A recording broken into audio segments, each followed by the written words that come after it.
I'm sure you've heard the saying, what you don't know can't hurt you. Well, let me tell you, I found out just how wrong that phrase is. My name is Mark, and I had been married to Lisa for almost 8 years. We were that couple people envied. We had the house, the vacations, the social media posts that made our life look like a picture-perfect dream. But underneath that glossy surface, things were starting to fray, and I had no idea how bad it really was. Looking back, the signs were there. Lisa had become distant, her phone seemed glued to her hand, and our intimate moments dwindled down to awkward pecks every now and then. At first, I shrugged it off. She was just busy with work, maybe overwhelmed by the routine of daily life. I tried to be understanding, but something nagged at me. It was the kind of nagging that sits in your gut, whispering that something is wrong. I chalked it up to paranoia, but deep down, that little voice was right. It wasn't until our anniversary that the facade began to crumble. We had planned a getaway to a boutique hotel downtown, a small, charming place we had visited before. I was excited, hoping to rekindle the spark that felt dim and faded. I bought her a lovely necklace, something I had been saving up for, and I thought it would be a great way to remind her of our love. But when the day came, Lisa seemed distracted, scrolling through her phone and checking her messages while I drove us to the hotel. It was as if the anniversary dinner plans were an afterthought. After dinner, things took a turn. I went to the bathroom, and as I washed my hands, I caught a glimpse of her phone lighting up on the table. I hesitated, knowing it was wrong to invade her privacy. But curiosity got the better of me. I took a peek and my heart dropped. There it was, a series of messages with a guy named Jake, full of flirtation and innuendo. I froze, the realization hitting me like a ton of bricks. This wasn't just a random guy, he was someone from her work. My stomach twisted in knots and I felt a surge of anger. When I got back to our table, I was quiet and brooding, my mind racing. I tried to push the thoughts away and focus on Lisa, but it was impossible. I could hardly enjoy the evening. She, on the other hand, was all smiles and laughter, seemingly oblivious to the storm brewing inside me. That night, as we lay in bed, I couldn't sleep. I kept replaying those messages in my head, wondering how long this had been going on. Was she cheating on me? Was this just a one-time thing, or was it something deeper? I couldn't take it anymore. I decided to confront her the next morning. I knew I had to know the truth, even if it shattered whatever we had left. The tension in the air was thick as I gathered my thoughts. I was terrified, but I also felt a sense of determination. I needed answers. The morning light filtering through the blinds seemed to provide a stark contrast to the darkness that enveloped my mind. When I finally confronted her, my voice was steady but laced with an edge of hurt. "Lisa, I found some messages on your phone." "Who is Jake?" Her face went pale, and for a moment I thought she might deny it, but instead she laughed, a sharp, mocking sound. "You really think I would cheat on you? This is ridiculous, Mark. You're being paranoid." Her denial stung, but I wasn't backing down. I pressed further, recounting the messages I had seen, trying to keep my emotions in check. "You're lying, Lisa. This isn't just harmless texting, it's flirtation. You're cheating on me." She laughed again, but this time it was tinged with irritation. "You've got it all wrong. Jake and I are just friends. You know how I am with my coworkers. We joke around, that's all." Her words felt like daggers. I wanted to scream, to demand she confess, but I felt so small in that moment. The woman I loved was lying straight to my face, and I was powerless to do anything about it. I walked away, my heart racing and my mind clouded with rage and disbelief. I was left standing there, trying to process what had just happened. I was defeated, and the realization hit me hard. My marriage was crumbling, and I had no idea how to fix it. Little did I know, this was just the beginning. The next few days were a blur of confusion and anguish. I felt like I was walking around in a daze, caught in a web of my own thoughts. Lisa went about her business as if nothing had happened, while I was left grappling with the cold reality of betrayal. I tried to act normal, but every time I looked at her, all I could see was the faceless image of Jake lurking in the background. What was she doing with him? Did she even care about me anymore? I went to work each day trying to throw myself into my tasks, but my mind was a million miles away. My colleagues noticed I was off, but I brushed off their concerns. What could I possibly say? "Oh, hey, my wife might be sleeping with another guy, but I'm okay." I didn't want to talk about it. I barely wanted to think about it, but I had to know the truth, so I devised a plan to dig deeper. One night, after another awkward dinner filled with strained conversations, I stayed up late, waiting for her to fall asleep. As she snored softly beside me, I crept out of bed and grabbed her phone. From the nightstand, my heart raced as I unlocked it. Thankfully, she had left it open. I found the messages from Jake quickly and scrolled through them. They were as I had feared, flirtatious, intimate, and laced with promises that felt like daggers in my heart. I couldn't believe what I was reading. They had plans to meet up, and there were references to last weekend that sent my mind racing. Had she spent our anniversary with him? The thought made me sick. I began to feel the heat of anger rise within me. I didn't just want to confront her, I wanted to expose her lies. But I wanted proof first, something undeniable. I made a decision to follow her the next day. I knew it was a gamble and that spying on her might cross a line, but I was desperate for answers. I called in sick at work, claiming I had a stomach bug. When Lisa left for her office, I waited an hour before hopping in my car. I felt like a detective on a mission, adrenaline pumping through my veins. I followed her to the coffee shop where she often met her friends, but she never stopped there today. Instead, she drove to a different part of town, a place that had me on edge. When I parked a distance away and watched her walk into a hotel, my heart sank. I had followed her to a hotel. My mind raced as I fought the urge to storm in there and confront her. Instead, I parked the car and waited. Time stretched painfully as I sat alone, my emotions a swirling storm of rage and betrayal. I had to know what was going on, and I was willing to face whatever truths awaited me. After what felt like an eternity, I saw them. Lisa walked out of the hotel holding hands with Jake, laughing and smiling as if they were the only two people in the world. The sight was unbearable. I felt the walls closing in on me, and my stomach twisted painfully. I wanted to confront them right there, to expose her lies to his face, but the thought of that made my heart race with fear. Instead, I took a few deep breaths, trying to collect myself. I watched as they walked to his car, oblivious to the chaos they were creating in my life. I snapped a few photos on my phone, capturing the moment as evidence. It felt wrong, but I needed something to hold onto in case I needed to confront her with proof. As I sat there, I felt tears brimming in my eyes. I had been so blind, so trusting. Eventually, they drove away, leaving me alone with my hurt and betrayal. I returned home feeling lost. I had a decision to make. Did I want to confront her again or give her a chance to come clean? The choices weighed heavily on my mind. I couldn't let this slide. I had to stand up for myself. The woman I thought I knew, the woman I had built a life with, was shattering my heart right before my eyes. That night, I lay in bed next to her, feeling as though a chasm had opened between us. I stared at the ceiling, waiting for her to fall asleep.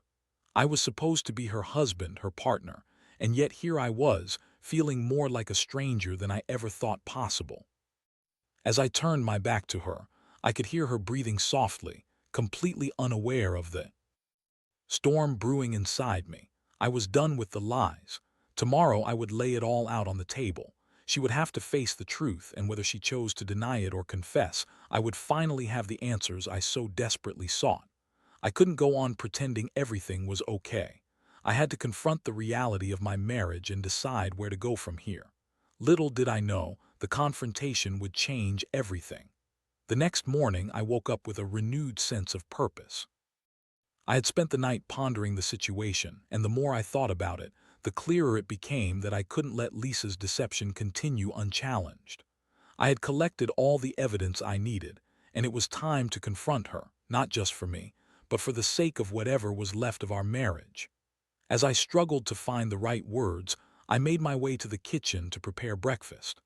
I poured myself some coffee, hoping it would calm my racing heart. Lisa sauntered in, her hair tousled and eyes still heavy with sleep. She flashed me a smile, as if nothing was amiss. Between us, I felt a surge of anger at her ability to act so normal, so unaffected. "Morning," she said brightly, grabbing a piece of toast. "Morning," I replied, my voice flat. I could feel the tension in the air, thickening like fog. I pushed my coffee cup aside and took a deep breath.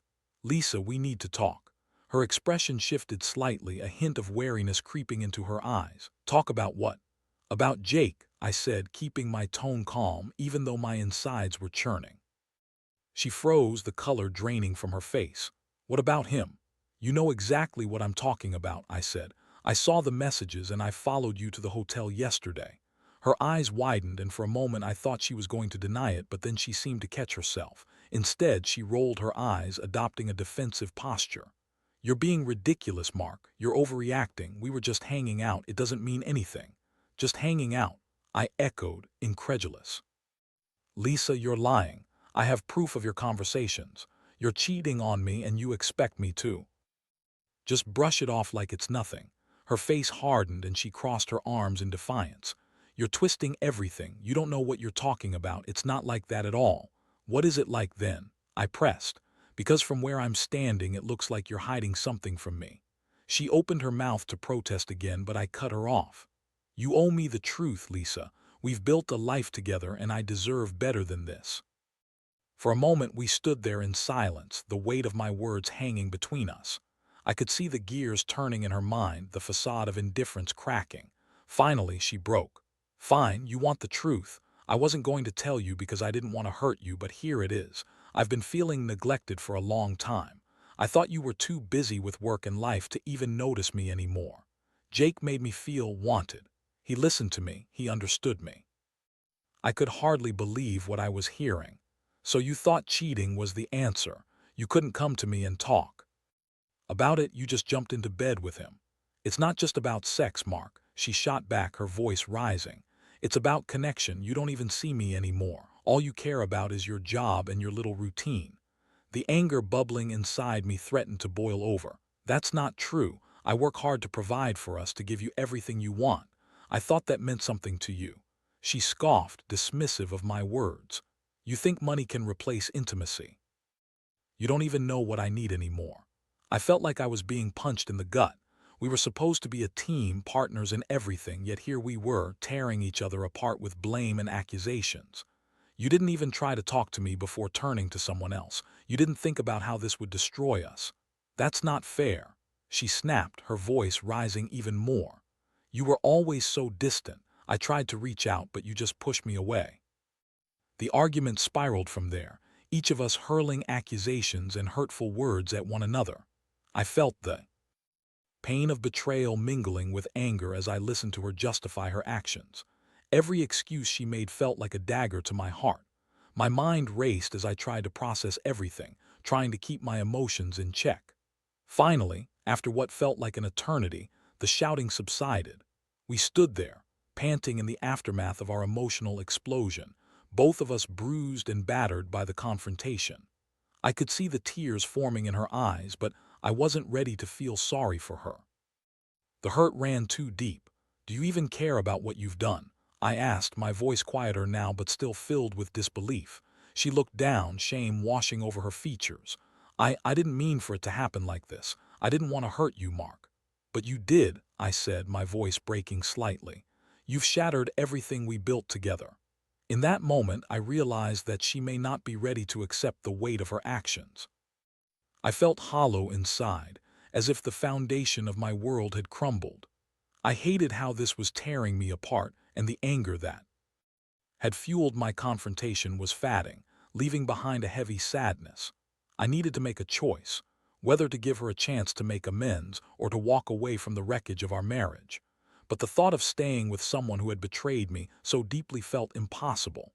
The decision loomed ahead, heavy and daunting. I knew I couldn't stay in this pain forever. The aftermath of our confrontation left me feeling like I was adrift in a stormy sea, tossed about by waves of betrayal and confusion. Lisa sat on the couch, her expression a mixture of defiance and despair. I could see the remorse, but along with it was a stubbornness that made me question if she truly understood the gravity of her actions. I paced back and forth in the living room, trying to gather my thoughts.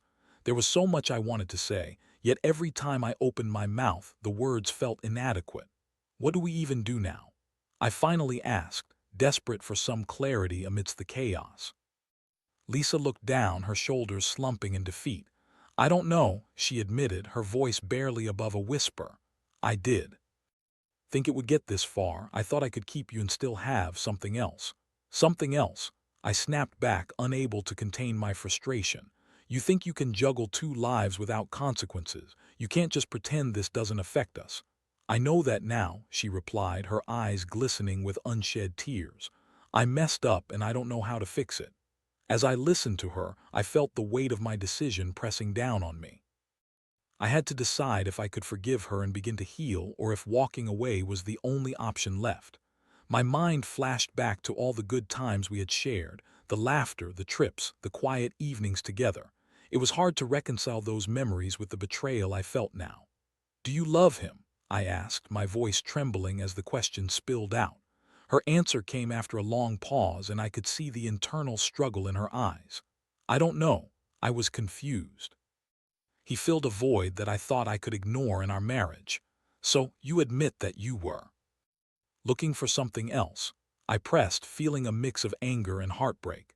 "You were willing to risk everything we had for what? A fleeting connection?" "Yes," she said, her voice rising again. "I wanted to feel alive again. I felt like I was fading into the background of your life."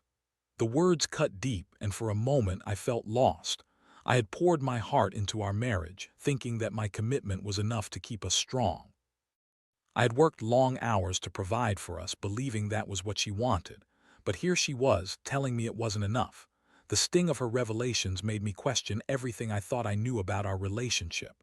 "I can't be the only one fighting for this, Lisa," I said, my emotions spilling over. "You need to want this too. You need to be willing to do the work to rebuild trust. Otherwise, what's the point?" She nodded slowly, tears rolling down her cheeks. "I want to try, I really do. But I don't know how to fix this. I don't want to lose you." I wanted to believe her. I yearned to hold on to the hope that we could salvage our marriage, but the reality of her actions loomed large. I felt a swell of uncertainty rise within me. How could I trust her again? Could a few well-placed words of remorse change the fact that she had chosen to betray me in the first place? "I need time," I said finally, my voice heavy with resignation. "I can't just forgive and forget. I need to think about what I want." The silence that followed was suffocating. Lisa's face fell, and I could see the despair etched across her features. I hated seeing her like that, but I couldn't allow myself to be swayed by pity. I needed to prioritize my own well-being. As the days passed, we drifted through our house like ghosts. I spent hours lost in thought, weighing the consequences of each option in my mind. I thought of talking to a therapist, maybe even a divorce lawyer, but I didn't want to jump into anything rash. I needed to gather my thoughts and emotions before making any final decisions. Then, one evening, as I sat in the living room trying to process everything, I had a sudden realization. Perhaps I needed to take a different approach altogether, an unconventional one. It dawned on me that instead of confronting Lisa directly again, I could take a step back and let her feel the consequences of her actions. I needed to observe her to see if she was truly willing to fight for us or if she was still playing games. I decided to put a plan in motion. I would document everything, her behaviors, her interactions, and her sincerity. I wanted to see if she would reach out to Jake again, if she would be willing to break down her walls and face the reality of what she had done. Maybe this way, I could find the clarity I desperately sought. I started by keeping a journal, recording my feelings and thoughts, but also my observations about Lisa. It felt like I was slipping into a role I never wanted, one of a detective in my own home. I watched as she tried to act normal, but I could see the emotional toll it was taking on her as well. In the following weeks, the tension between us remained palpable. Lisa would occasionally bring up the idea of couples therapy, suggesting we go together. I considered it, but I wasn't ready to take that step. Not yet. I had to see if she was genuinely committed to repairing the damage she had caused. As I continued my observations, I began to notice subtle changes in her behavior. She seemed more attentive, trying to engage with me in conversations, and even making an effort to rekindle some intimacy, but I remained guarded. I wasn't ready to trust her again, not yet. Each day brought new challenges, new heartaches, but I felt a sense of resolve building within me. I wasn't going to rush into a decision without knowing the full truth of our situation. I was going to take my time, gather the evidence I needed, and ultimately make the choice that was right for me. The road ahead would be difficult, but I was determined not to be blindsided again. I would emerge stronger, no matter what lay ahead. As the days turned into weeks, I found myself on a precarious tightrope, balancing between hope and despair. I was observing Lisa's every move, trying to decipher whether she was genuine in her attempts to mend what was shattered, or if she was just putting on a show. Part of me wanted to believe in her sincerity. The other part cautioned me to remain wary to protect my heart from any further hurt. One evening, as I sat with my journal, I overheard her on the phone in the other room. At first, I dismissed it, focused on my writing, but then I caught snippets of the conversation that made my heart race. "No, I can't. I'm trying to work things out with Mark. Please just stop calling me." My pulse quickened and I couldn't help but lean closer to the doorway. Her voice was shaky, laced with anxiety, and I felt a flutter of something. Was it relief? She was trying to break away from Jake, but the realization that she had even considered calling him again sent a wave of anger crashing over me. I had been in limbo, waiting for her to make the right choices, and here she was, still entangled in her past. After she hung up, she came back into the living room, her face pale, as if she knew I had been listening. "Mark, we need to talk," she said, her eyes darting nervously. I set my journal down, my heart racing. "About what? Your little chat with Jake?" She flinched but stood firm. "I told him to stop calling me. I want to focus on us, on our marriage. I've made mistakes and I need you to see that I'm trying." "Trying isn't enough," I replied, my voice steady. "You don't get to just flip a switch and expect me to forget everything. I need to know you're serious. I need proof." "Proof?" she echoed, her voice rising defensively. "What do you want me to do? Cut off all my friends? Live in a bubble? I'm trying to reach out to you. If you're serious about us, you'll do whatever it takes to earn back my trust," I said, feeling a surge of determination. I wasn't going to let her off easy. "That means cutting ties with Jake completely, no exceptions." She hesitated for a moment and a flicker of uncertainty crossed her face. "I don't want to lose you, Mark. I'll do it. I'll tell him to never contact me again. But you have to understand, it's going to take time for me to regain your trust." "Time," I repeated, the weight of the word heavy in the air. "Time is one thing, but I need to see you actively working on this. I need you to show me you're committed." Over the next few days, I saw a shift in Lisa. She took my words to heart and began making more of an effort. She initiated conversations about our future, suggested couples therapy again, and even began planning little date nights. I watched as she poured her energy into trying to mend our relationship, and while it felt good to see her trying, I couldn't shake the nagging feeling of caution. Was this all just a performance, or had she truly awoken to the reality of her choices? One evening, after a dinner date that felt almost like old times, we returned home, and Lisa casually brought up the idea of a trip together. What if we went away for the weekend? Just the two of us. It could help us reconnect. I paused, considering her suggestion. The idea of escaping together was tempting, but it also felt risky. "Are you sure you're ready for that?" "I mean, we're still figuring things out." "I know," she said earnestly, looking straight into my eyes. "But I want to create new memories with you, not just dwell on the past." I sighed, feeling the weight of her words. "Okay, let's tentatively plan something, but we need to be clear on expectations. I need to feel safe and secure in this relationship again." "Absolutely," she replied, a spark of hope lighting up her face. As we began to talk about our potential getaway, I couldn't help but feel a glimmer of excitement mixed with anxiety. Maybe this was the turning point we needed, an opportunity to focus on us without the baggage of the past hanging over our heads. The following week, we booked a cabin in the mountains, a quiet place far from the chaos of our everyday lives. I felt a mix of apprehension and anticipation as the trip approached. I wanted it to be a fresh start, but I was also terrified of what might happen if I let my guard down too soon. When the weekend finally arrived, I packed our bags with a sense of trepidation. The drive to the cabin was filled with light conversation, and I could sense Lisa was genuinely excited. But as we settled into the cozy space, surrounded by nature, I felt the weight of our unresolved issues hang in the air. That first evening, we sat on the porch, sipping wine and watching the sunset paint the sky in hues of orange and purple.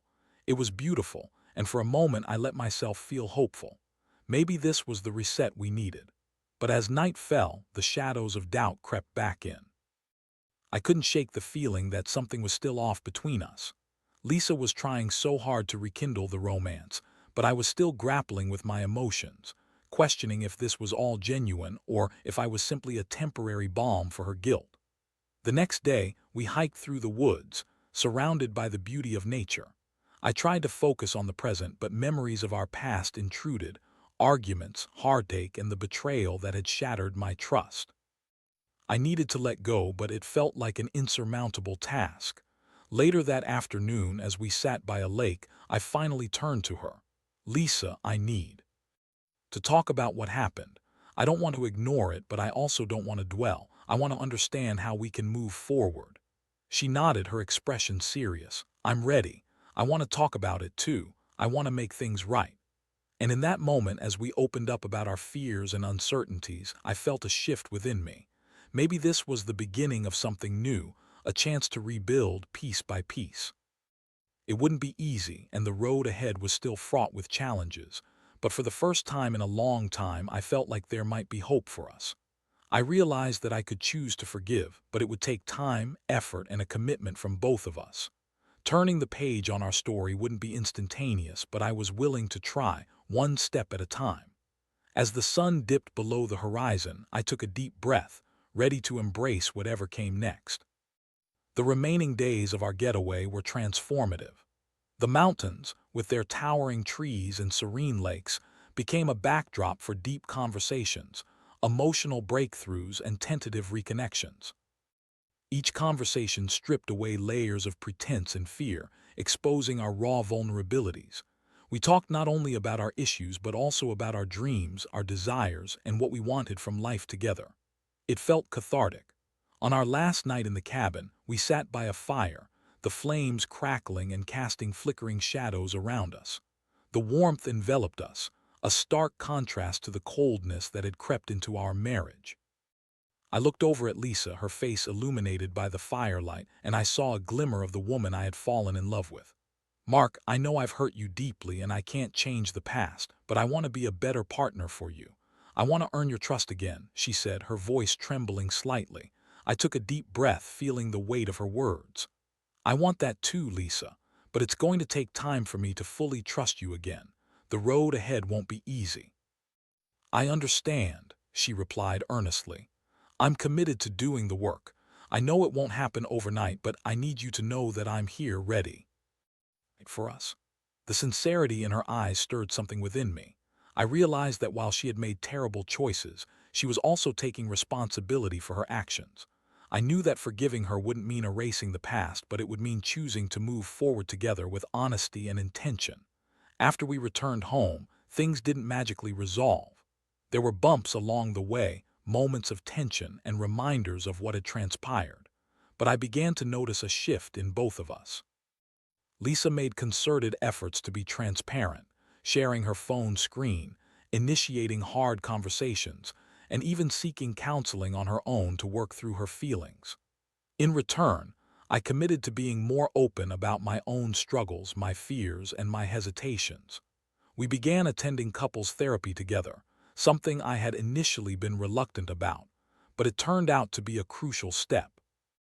Our therapist guided us through exercises that forced us to confront our feelings and communicate more effectively. I started to understand Lisa's perspective, how loneliness had driven her to seek attention elsewhere, and she started to grasp the depth of the pain she had caused. With each session, we built a stronger foundation. The process was slow and often painful, but I began to see a renewed commitment in her actions. We found ourselves laughing more, sharing moments of intimacy, and supporting each other in ways we hadn't in years. Months passed, and while the wounds from her betrayal were still tender, I felt the power of healing taking root. I learned that trust isn't rebuilt overnight. It's a gradual process that requires consistency and accountability. I also discovered the importance of self-care. seeking support from friends, focusing on my own interests, and allowing myself to feel joy amidst the chaos. As the seasons changed, so did our relationship. We celebrated milestones together, planned trips, and even began discussing future family goals. I found myself slowly letting go of the anger and bitterness that had once consumed me. It wasn't about forgetting the past, but rather acknowledging it and choosing to forge a new path forward. One evening, as we sat on the couch watching a movie, I realized how far we had come. I turned to Lisa, her head resting on my shoulder, and a sense of peace washed over me. I know we've still got work to do, but I feel like we're on the right track, I said softly. She smiled, her eyes bright. I feel it too. Thank you for giving me another chance, for believing that we can rebuild. I'm so grateful for you. In that moment, surrounded by warmth and love, I understood that relationships are not just built on perfect moments, but rather on how we navigate the imperfections together. Life had thrown us a curveball, but we were still standing, hand in hand, ready to face whatever challenges lay ahead. Reflecting on all that had transpired, I felt a sense of empowerment. I had faced my fears, confronted betrayal, and chosen to reclaim my narrative. Through pain, I discovered resilience, and through heartbreak, I found a deeper capacity for love. So, to anyone reading this who may find themselves in a similar situation, I want to share this. Healing takes time, but it is possible if both partners are willing to put in the work. Relationships can be rebuilt, trust can be restored, and even the deepest wounds can be mended. It won't always be easy, but the journey is worth it. Embrace the struggle, learn from it, and allow love to guide you forward.